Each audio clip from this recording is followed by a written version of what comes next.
How different are our inner monologues? If you don't know what an inner monologue is, it's basically the voice in your head.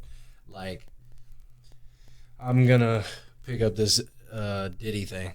No, I'm just kidding. This is this is Biggie. But basically, some people don't even have an inner monologue, and if you say you don't have an inner monologue, I don't really believe you because I don't know how you would function. Anyways, let's watch this video. How different are our inner monologues? 7% of waking hours are spent thinking about what isn't going on, meaning for almost half of your existence, you're living in your own mind, and that's not great, since it could be the reason you feel down a lot of the time. Your mind generates somewhere between 6,000 to 60,000 thoughts a day, tiny flashes, fragments and impulses, most of which appear and disappear without you ever noticing. If you have an inner monologue, it's got to be higher than 6,000 a day, right? Like, even me thinking to talk about this video, that's 1, 2, 3. Me thinking about forming the words to respond. It's crazy. Anyways. But inside that private space, only about 1 to 2/5 of your thoughts show up as words, or as an internal conversation, or a narration you hear. The rest is just a mix of images, audio cues, flashes of memory, feelings, gut pulls, and half-formed ideas that you understand without ever saying them. And that's assuming you're even in the 30 to 50% of people who report having an inner voice at all. Granted, most of these numbers are self-reported. Right. You're telling me 70% of people don't say they have an inner monologue? No way. Let me know in the comments. Do you have an inner monologue? Since we're yet to find a perfect scientific way to measure qualia or someone's private experience. Still, it's safe to say, inner monologues and the many ways people think are far too strange, too diverse, and too fascinating to not talk about. All just assume...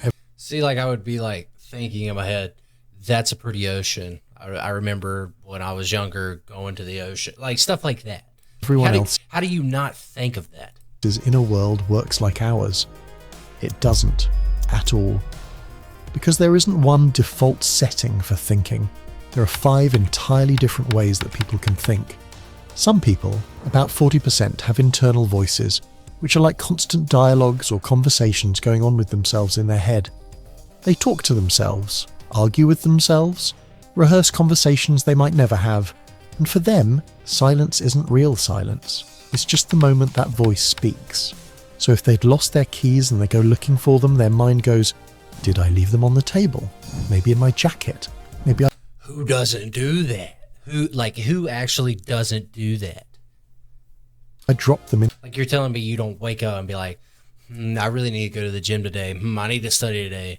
I should probably get up. I'm going to be late for class. Like, what the fuck? In the car. That kind of inner speech shows up in about 20 to 30% of thoughts on average. The variation is wild. Some people use it more than 70% of the time, others almost never do. Then, around 50% of people are visual thinkers. These people don't talk to themselves. They mostly see things, meaning instead of saying, "Where are my keys?" they get a mental snapshot of the last place they remember having them, without any words associated. What kind of fucking superpower is that? Right? Like, obviously, if I lost my keys, I'm not going to envision where I put my keys. Maybe even picture their keys in each place. Or, like, I feel like I would do both, right? They think of looking into. Other people, or about 20%, only think in feelings, so their thoughts are more like emotional responses. Their thoughts show up as emotional pulls, moods, or body-level sensations. Looking for keys becomes a tiny jolt of panic, then a feeling that points them toward the bedroom or toward their bag. Like their emotions guide the search before their mind explains it. Yeah, what? I need to hear that again. Maybe even picture their keys in each place they think of looking into. Other people, or about 20%, only think in feelings, so their thoughts are more like emotional responses.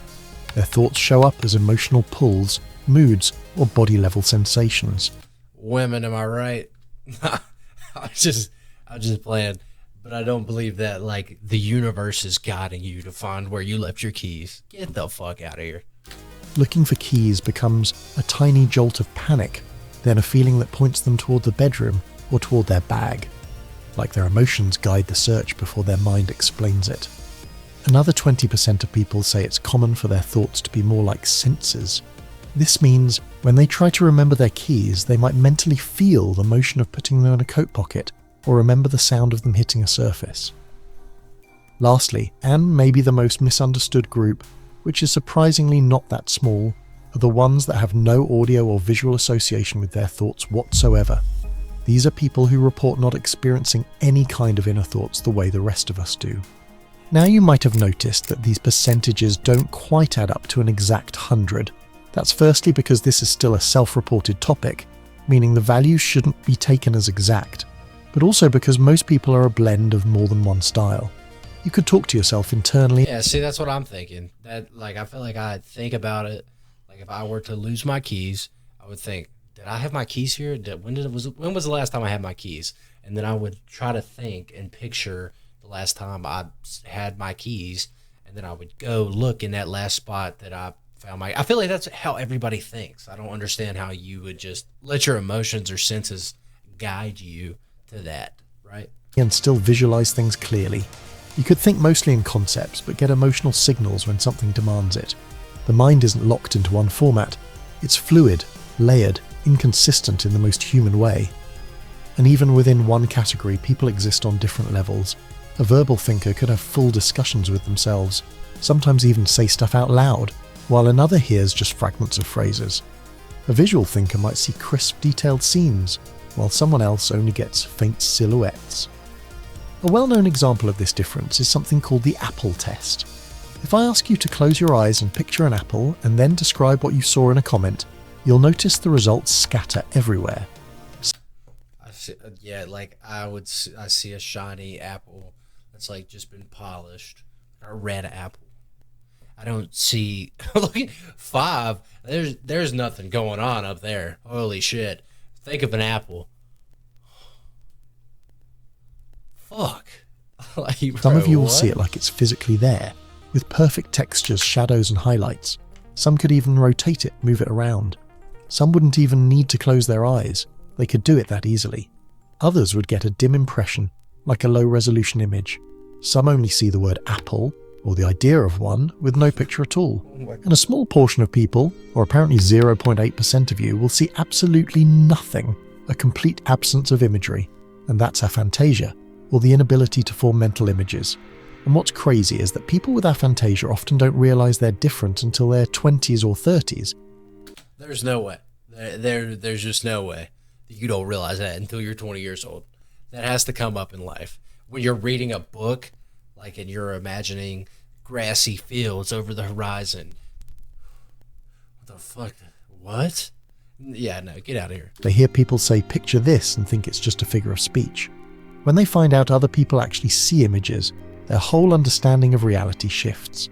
Temple Grandin, the famous animal scientist with autism, is on the opposite end. She's a hyperphantasic visual thinker, meaning she's able to have exceptionally vivid mental imagery to the point where it can seem as real as actual sight.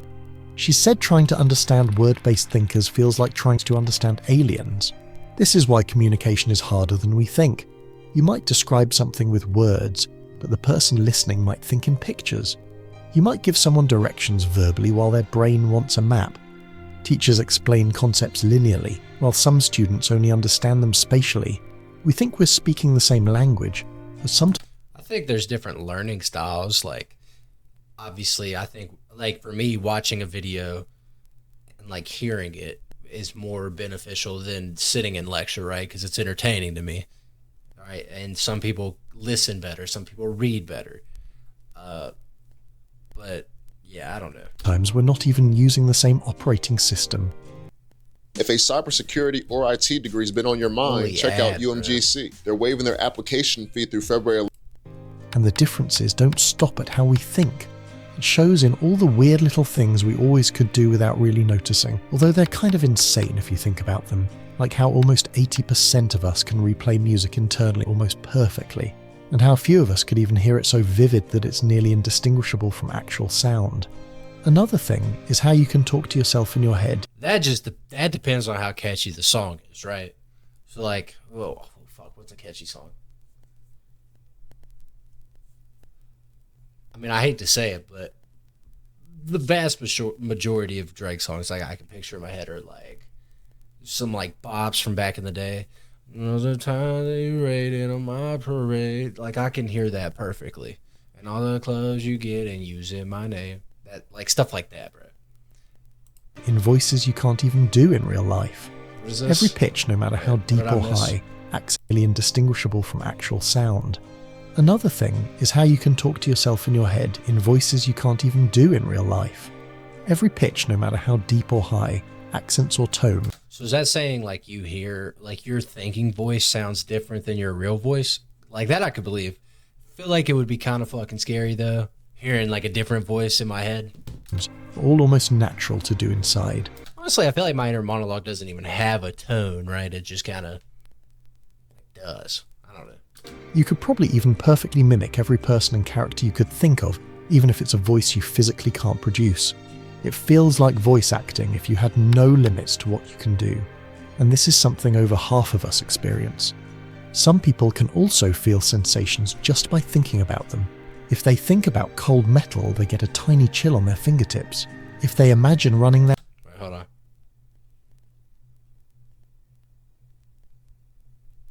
Yeah, no. I know what it would feel like to touch cold metal, but I don't feel it when I'm not feeling it, right? their hand along velvet, they get a faint texture sensation. If they see pain, they often can't stand looking because to some level they feel it too. This shows up in around 15% of people. I think that's empathy, like, well, to an extent, right? Like when you see like a horror movie or something and they like break their bones, or like the Terrifier, dude. Some of the scenes in Terrifier are so fucking gory that I'm just like, I literally can't watch. Or Saw, like I'll watch it and then I'll try to watch it and then I just can't, right? It's not that I feel it, right? It's just, it's disturbing. Interestingly, those who report this kind of sensory imagination tend to score higher on measures of effective empathy, the kind of empathy that lets you feel what others feel. And if your mind still isn't impressing you enough, you could even train it to use something called the loci method, or a memory palace. It's basically turning information into a route you walk through in your head. You take a place you already know, like the layout of your apartment, and you assign each object or corner to a piece of information you want to remember. It's the standard tool used by competitive memory athletes, not because they're born different, but because this one technique works insanely well. In studies where regular people are taught the method, their recall often jumps to several times higher than before, sometimes 5 to 10 times the amount they could remember with repetition alone. And even though it's that effective, barely anyone uses it. And this... You know it's pretty effective? I'm going to let you know on a little studying hack, right? If there's something that you don't understand, write it out like 100 times like you're in trouble. I promise it will start clicking at some point, right? Not fucking rocket science, but if you're studying for an exam and you just, like, there's just one thing that just won't stick, write it out 100 times. I guarantee you it sticks. This is why people with visual thinking are usually better at memorizing, sometimes even having photographic memory, although some consider it a myth. That doesn't... Photographic memory is a freaking superpower. You're like, you never fail a test. You read it once, you remember it forever. That's insane. Like Mike Ross, dude. Oh, if I had that, I don't even know what I would do with photographic memory. Like, because you can pretty much take any career path outside of professional sports that you wanted to. What would you do if you had photographic memory? Let me know in the comments. Mean people with strong inner voices are any less fascinating. They usually have an edge when it comes to planning, problem solving and rehearsing, since they silently talk all the time. But that same skill makes them more prone to looping thoughts. And proof is, overthinking shows up more often in people who rely heavily on verbal thinking. And all of this goes to show how the way you experience consciousness, the particular mix of voices, images, feelings and silence in your head, is completely unique to you. Nobody will ever know what your mind actually looks or sounds or feels like, and you'll never truly know theirs. That's true, bro. And people say they would like to be able to read minds. No, you wouldn't. You don't want to know what everybody around you is constantly thinking. That your life would be terrible. I'm just letting you know right now.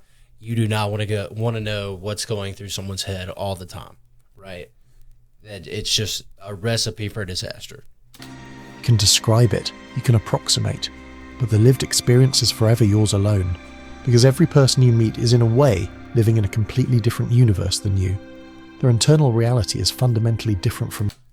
I think about that all the time, right? Like we're all people, right? We have similar experiences, but like you go out like in public and like every single one of those people have lived a completely different life than you, and it's shaped their opinions and beliefs and personality. It's kind of nuts when you think about it. It's fascinating to me.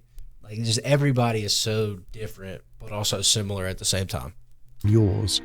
The only life you truly live isn't the one people see from the outside, it's the one inside your head. And it's really humbling to notice that everyone passing you in the street every day has a whole life going on, as special and full as yours. But that's a topic for another video. See? Wow. That was a good video, dude. Why you're probably a statistical anomaly, that'll be the next one we watch. Maybe. Can we add that to the watch later? Yeah. I'll just click on it after the video. That was a great video. Voided Thoughts. Like and subscribe to them. And also to me if you enjoy my reaction. If you let me know down in the comments, do you have an inner monologue, or do you just not even think, you just do, right? Anyways, if you liked it, go watch more of my videos. If not, keep scrolling, whatever. Have a good day.